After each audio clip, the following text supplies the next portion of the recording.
சிராப்பள்ளி மலைமேவும் தட்சிணாமூர்த்தி அருள் நல்கப் பெற்று பராபரமும் எந்நாடும் பைங்கிழியும் பல பாவும் பாடிப் பாடி தராதல மானிடர்க்கு எல்லாம் தன்னமிர்தாய் தந்தருளும் தாயுமான நிராமயனார் அருள் பெரிய கவிதையினால் பொருள் அதனை நினைந்து வாழ்வான்.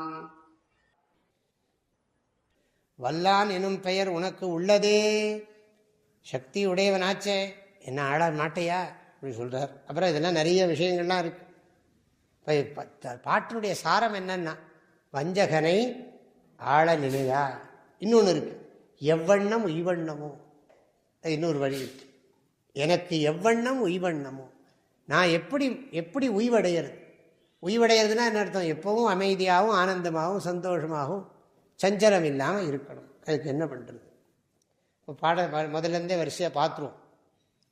நான் எப்படி இருக்கேன் அப்படிங்கிறத வர்ணிக்கிறார். அப்படியே கல்லாத அறிவும் மேல் கேளாத கேள்வியும் கருணை சிறிது ஏதும் இல்லா காட்சியும் கொலை களவு கள் காமம் மாட்சியா காதலித்திடு நெஞ்சமும் பொல்லாத பொய்மொழியும் அல்லாது நன்மைகள் பொருந்து குணம் ஏதும் அல்லாது நன்மைகள் பொருந்து குணம் ஏதும் அறியே. எனக்கு தெரிஞ்சிருக்கிற விஷயம் எப்படி இருக்கு பாருங்க. இதெல்லாம் லிஸ்டே போட்டுட்டாரு, எப்படிலாம் மனசு கெட்டு இருக்குங்கிறதுக்கு லிஸ்ட்டு சொல்றார். கல்லாத அறிவு, இது என்ன கற்றாத்தானே அறிவு வரும்? கல்லாத அறிவுன்னா என்ன அர்த்தம்? எதை கற்கணுமோ அதை கற்கலை, கற்கக்கூடாதெல்லாம் கற்று வச்சிருக்கேன். எதை படிச்சுக்க கூடாதோ நக்கீரன் அத்துபடி அப்படி சொல்லணும். நக்கீரன் எவ்வளோ நல்ல பேர் இல்லையா? அந்த பேர் இப்போ எப்படி இருக்கு பாருங்க. அவர் சிவபெருமான் இந்த தலைமுடிக்கு மனம் இருக்குமா இல்லையான்னு விசாரம் பண்ணத்தினால, நெற்றிக்கண் திறப்பினும் குற்றம் குற்றமேன்னு சொன்னதுனால அவர் அங்கே இந்த அந்த விஷயத்தை ஆராய்ச்சி பண்ணாங்க. இப்படி அது சூக்ஷ்மமான விஷயம் தானே. ஒரு பெண்ணின் கூந்தலுக்கு இயற்கையிலேயே மனம் இருக்குமா இருக்காதா, செயற்கையாக மனம் வருகிறதா இயற்கையாக மனம் வருகிறதாங்கிற ஆராய்ச்சி நுண்மையான ஆராய்ச்சியா பருமையான ஆராய்ச்சியா? அந்த ஆராய்ச்சி சரியா தப்பாங்கிறது வேற விஷயம். அந்த ஆராய்ச்சி அவனுக்கு என்னமோ வந்துட்டு அந்த ராஜாவுக்கு அந்த சந்தேகம். அப்போ அது சரியா தப்பாங்கிற விஷயத்துல தானே, அது ரொம்ப சூக்ஷ்மமான விஷயம். அவர் என்ன சொன்னார்? இருக்குங்கிறார். கிடையவே கிடையாதுன்னா அது பார்வதியா இருந்தானே யாரா இருந்தானே கிடையாது அப்படிங்கிறார் அவர். தன்னுடைய புத்தியில இருக்கிற ஆழ்ந்த பற்று யாருக்கு? நக்கீரருக்கு. தாய்மறை சொல்ற, கற்ற அறிவால் உன்னை கண்டவன் போல் கூத்து ஆடில் குற்றம் என்று என் நெஞ்சே கொதிக்கும் பராபரமே. என்னதான் இது பண்ணாலும் பகவான் ஒரு சக்தியை வச்சிருக்காரு, மறைப்பாற்றல்னு ஒன்று இருக்கான். அது எப்பேற்பட்ட ஆளுக்கும் டோட்டலாக போயிடாதான். இந்த திரோதான சக்தின்னு பேர், கடவுளுடைய அந்த மறைப்பாற்றல்.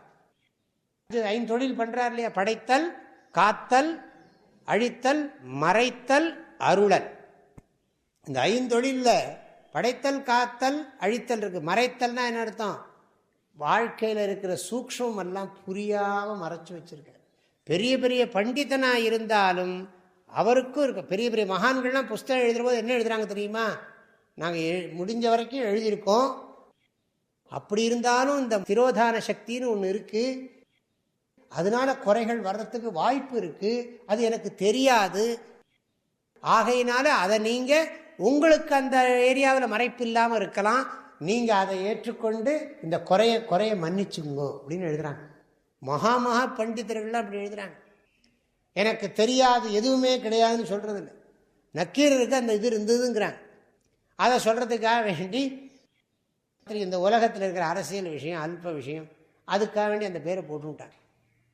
எதுக்கு சொல்றேன்னா, கல்லாத அறிவுன்னா அதுக்கு போனேன். அந்த புஸ்தகம் எல்லாம் அது பார்த்தாலே ஒரு மாதிரி இருக்கு.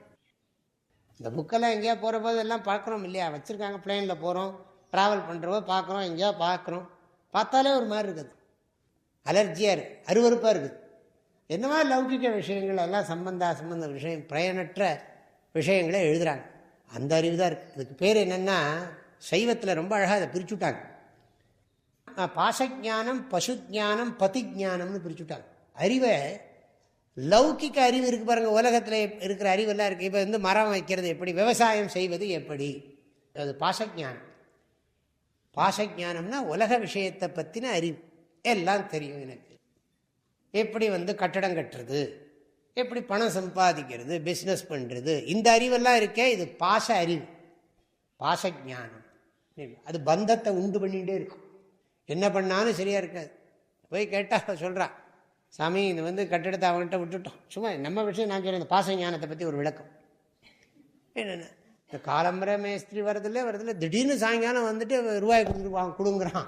எப்படி சுவாமி கொடுக்கறது, அவங்க ஒன்றுமே வர்றதில்லை, வேலையே செய்யறதில்லை, நம்மள்கிட்ட எல்லாத்தையும் விட்டுட்டு போயிடுறான் அப்படின்னு ரிப்போர்ட் பண்ணுறாங்க. அப்போ இதெல்லாம் நம்ம கேட்டுக்கிற போது என்ன அறிவுன்னா, இதெல்லாம் ஆசிரமம், இந்த கட்டடம், இந்த லௌகிகமான விஷயங்கள்லாம் இருக்குது, இதை நடத்துறது இருக்கே, அதெல்லாம் பாசஜானம் தான். பசு ஜானம்னா என்னன்னா, இந்த பாசஜானத்திலே நிறைய பிரிவுகள்லாம் இருக்கு. பசு ஜானம்னா என்ன, நான் ஒரு ஜீவன், நான் வந்து இந்த உலகத்துக்கு வந்திருக்கேன், ஓரளவுக்கு ஆத்மாவை பற்றி தெரிஞ்சுக்கிறது, தர்மத்தை கடைப்பிடிக்கிறது, இதெல்லாம் பசு ஞானம். பசு ஞானம்னா தன்னை பற்றி அறிவு. ஆத்ம ஜானத்துக்கு தான் பசு ஞானம்னு பேர். பதிஞானம்னா கடவுளை பற்றின அறிவு. இந்த பாடலுடைய கருத்துக்களை அடுத்த பகுதியில் பார்க்கலாம். ஹரி ஓம். தந்தை தாயும் நீ, என் உயிர் துணையும் நீ, சஞ்சலமது தீர்க்க வந்த தேசிக வடிவு நீ, உனையலால் மற்றொரு துணை காணேன், அந்தம் ஆதியும் அளப்பரும் ஜோதியே, ஆதியே அடியார்த்தம் சிந்தை மேவிய தாயுமானவனும் சிரகிரி பெருமானே. ஓம். தேனி வேதபுரி பூஜ்ய ஸ்ரீ ஓங்காரானந்த மகா சுவாமிகளின் அருட்குரலில் கற்பவை கற்போம் என்ற தலைப்பிலான தாயுமானவர் பாடல் விளக்கங்கள் நாள்தோறும் வாட்ஸ்அப் வாயிலாக அன்பர்களுடன் பகிர்ந்து கொள்ளப்படுகின்றன.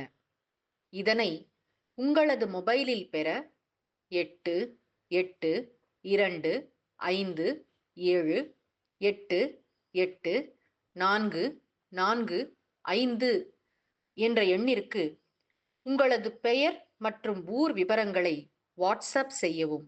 ஹரி ஓம்.